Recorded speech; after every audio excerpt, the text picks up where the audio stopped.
Welcome back to the channel. Today we're going to be installing Apple CarPlay onto my Audi S5. I got this from RSnav.com. These can be sold on AliExpress. I think 4x4 Shop Canada is the shop name that sells it as well. Honestly, I was looking into all of them, and from what I can tell, these all look exactly the same. You want CarPlay to perform, that's it. So I decided to buy RSnav because of a Black Friday sale, and I got it pretty quickly. I ordered it on, I think Friday or Saturday. Yeah, I think Friday is when I ordered it. It's Monday night. Came in nice and packaged from DHL, of course. So I'm gonna go ahead and get started on removing. So you're gonna have to remove the whole radio head unit and the climate control unit. Easy remove. To be safe, probably just turn your car's ignition on, put the brake down, shift it into drive, and then leave it like that. Shift is going to tell you shift to park, but whatever. Leave it like this. It'll be safer so you don't scratch up the shifter or anything. One thing you got to make sure you need is the radio removal keys. From what I know, absolutely no way to kind of get this radio out without the keys. So yeah, these are basically the keys you need. I remember reading somewhere where somebody made their own homemade keys out of old credit cards. But I mean, if you're in a jam, sure. But these are $2 on Amazon, $2-3, not bad. So we're gonna stick them. There's gonna be little holes right here. Let me see if I can. Oh, there we go. And one here. And then when you pull, it should pull out just navigation unit. All right, so what you're gonna do, let me see if I can get an angle back here.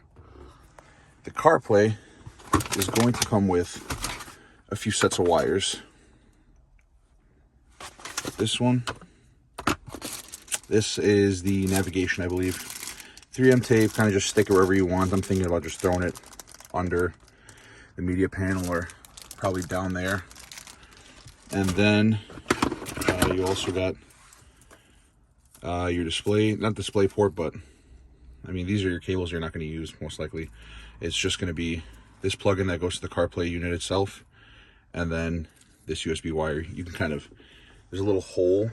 I'll show you guys later. I'm going to see if I can route it through there and maybe be able to plug in the USB, my cable, so we can use wired or wireless CarPlay. All right, now that we have everything pulled out, just want to show you something.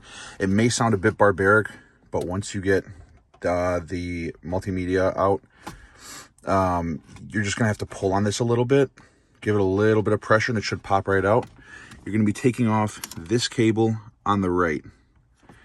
Now this is gonna get plugged into here, and this will plug into your climate control back in. It's a splitter.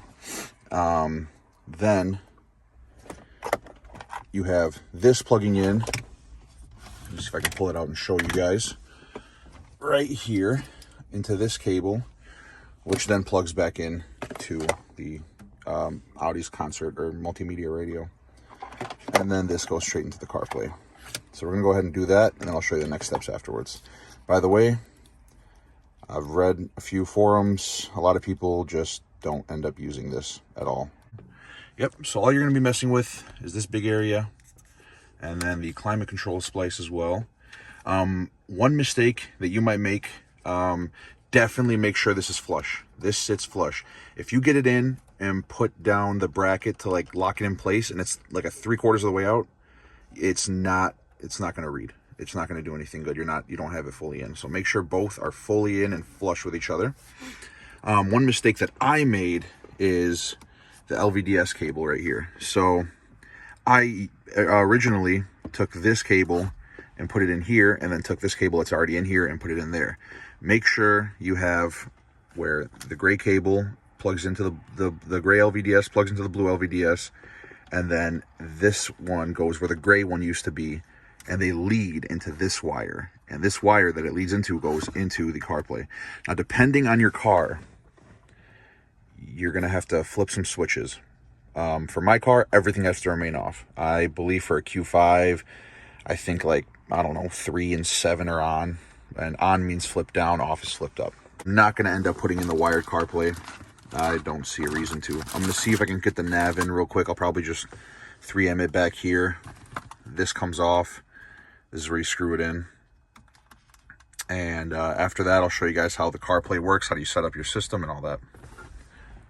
All right, so everything's in, everything's working. It was pretty tight fit to kind of put this back in its place and put this back in its place as well. But that's because I'm absolutely garbage at cable management. So if you're better at cable management than I am, you shouldn't have any issues whatsoever plugging everything or putting everything back together and making it look good. Now to activate it. So what you're gonna do, hold your nav button for 3 seconds. Navigation is not active. Boom, should pop up this screen right here. Basically, you're gonna go to your settings, and then you're gonna go ahead and try to find, let me see here where it is. All right, let's see here. Wireless dev. Ah, there we go. You're gonna connect a mobile device.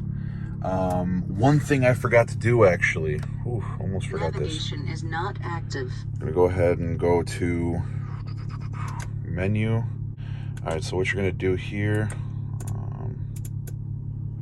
settings, and then you're gonna wanna turn Bluetooth off. The reason you're gonna wanna turn Bluetooth off is because you're gonna be using Bluetooth to connect to your CarPlay, and it can't do both at once, of course.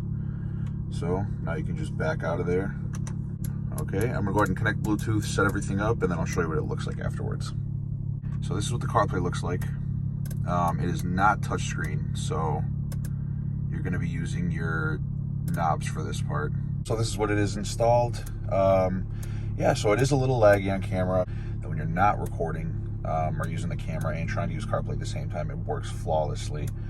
What I like about RSnav a lot is that the guy who works on it is constantly giving out updates, always like extremely responsive. There's a Facebook group where he's responsive, email, anything you name it, and he'll be on top of it as soon as you call him, or as soon as you text him, email him, anything, he'll have an answer for you right away.